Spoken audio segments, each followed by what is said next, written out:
السلام علیکم every one. آج کی اس ویڈیو میں آپ کو ایک اللہ تعالیٰ کا ایک ایسا معجزہ بتاؤں گی، ایک ایسے انسان کی کہانی جس نے کہ آپ جو کہ زمین میں کے اندر کافی عرصہ جو ہے وہ رہا ہے۔ یہ واقعہ کچھ اس طرح کا ہے کہ کافی سال پہلے ایک گاؤں تھا اور اس گاؤں میں کچھ زمیندار تھے۔ انہوں نے اپنی زمین پر کنواں کھودنے کے لیے کچھ مزدور بلائے جو کھیتوں میں کئی سال اس کا کنواں کھودتے رہے۔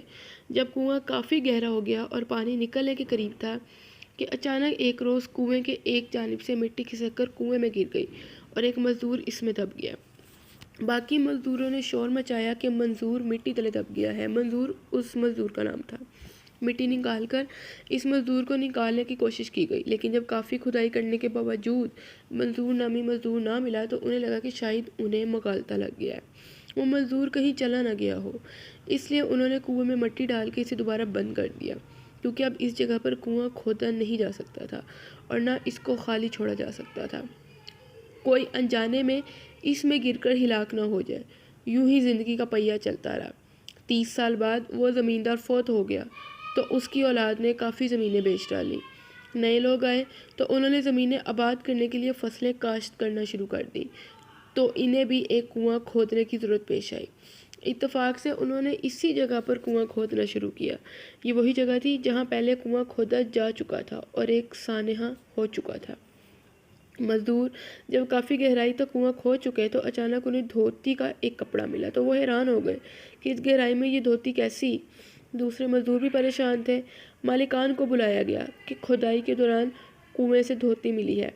انہوں نے مزدوروں سے کہا کہ وہ احتیاط سے کھدائی کریں تاکہ دیکھا جائے کہ اگر یہ دھوتی کسی انسان کی تھی تو باقی چیزیں بھی اس کی ہیں یا نہیں۔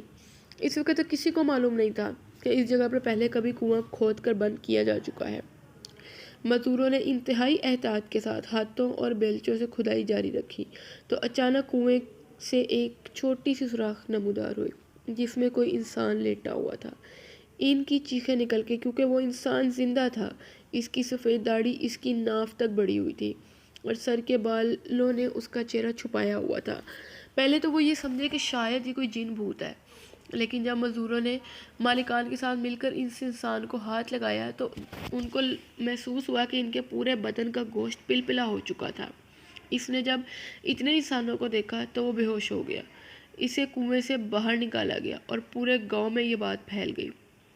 کسی سمجھدار آدمی نے انہیں یہ مشورہ دیا کہ اس کو روئی میں جو ہے لٹا دے، کیونکہ اس انسان سے ہوا اور موسم برداشت نہیں ہوگا، کیونکہ نہ جانے یہ پتہ نہیں کب سے یہاں پڑا ہوا تھا۔ اس کو 10 دن تک انتہائی نگہداشت میں رکھا گیا۔ روٹی میں دودھ لگا کر اس کو پلایا جاتا رہا۔ 10 دن کے بعد جب وہ انسان کافی ہوش میں آ گیا تو اس نے انکشاف کیا کہ بہت عرصہ پہلے یہاں کنواں کھودتے ہوئے وہ مٹی تلے دب گیا تھا۔ پرانے لوگوں سے جب پوچھ گچھ کی گئی تو ان میں سے ایک مزدور مل گیا جو اس وقت حادثے وقت موجود تھا۔ اس نے تصدیق کی کہ ہاں ایسا واقعہ ہوا تھا اور ایک مزدور حسین نامی مزدور لاپتہ ہو گیا تھا۔ لیکن آخر یہ کیسے ہو سکتا ہے کہ 35 سال تک مٹی تلے دبا ہوا انسان زندہ ہو؟ زندہ رہنے کے لیے تو ہوا، پانی اور خوراک کی ضرورت ہوتی ہے۔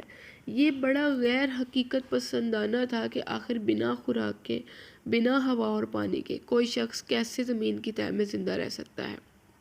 اس نے سنا تو کہا میں ہی منظور حسین ہوں، بس یہ اللہ کی شان ہے کہ وہ پتھروں میں بھی مجھ کو رزق پہنچاتا تھا، وہ منوں ہزاروں مٹی تلے بھی مجھے خوراک پہنچاتا تھا۔ مجھے نہیں معلوم کہ میں کتنے سال تک منوں مٹی تلے دبا رہا، لیکن ایک بات کا مجھے علم ہے کہ میں کبھی بھوکا نہیں سویا اور نہ ہی مجھے کوئی وقت گزرنے کا علم ہے۔ میں روزانہ دیکھتا تھا کہ ایک گائے آتی اور اپنے تھن میرے سامنے کر دیتی اور میں اس کے تھنوں کو منہ لگا کر دودھ پی لیتا تھا۔